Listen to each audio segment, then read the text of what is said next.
നൊയമ്പുകാലം 4-ാം വാരം വെള്ളി. തിരുവചനം: അവനെ ബന്ധിക്കുവാൻ അവർ ശ്രമിച്ചു, എന്നാൽ ആർക്കും അവനെ പിടിക്കുവാൻ കഴിഞ്ഞില്ല. അവൻ്റെ സമയം ഇനിയും വന്നിരുന്നില്ല.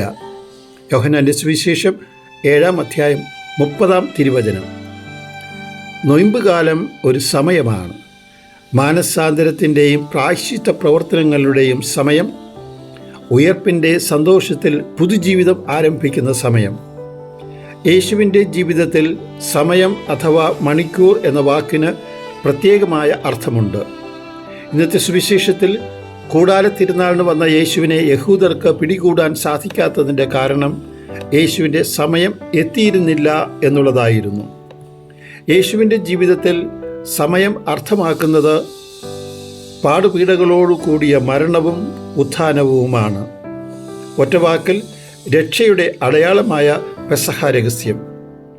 യേശുവിൻ്റെ വാക്കുകളിൽ തന്നെ യേശു ഈ സമയത്തിനായി, മണിക്കൂറിനായി കാത്തിരിക്കുകയായിരുന്നു.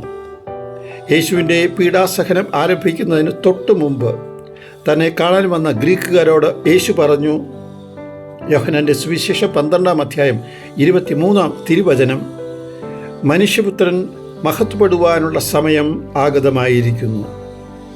തൻ്റെ ശിഷ്യത്വത്തിലേക്ക് കടന്നു വന്നിരിക്കുന്നവർക്ക് യേശു തൻ്റെ ശിഷ്യത്വം വ്യക്തമാക്കി കൊടുത്തത്, ഗോതമ്പണി നിലത്ത് വീണ് അഴിയുന്നില്ലെങ്കിൽ അത് അതേപടി തുടരും, അഴിയുന്നെങ്കിലോ അത് വളരെ ഫലം പുറപ്പെടുവിക്കും.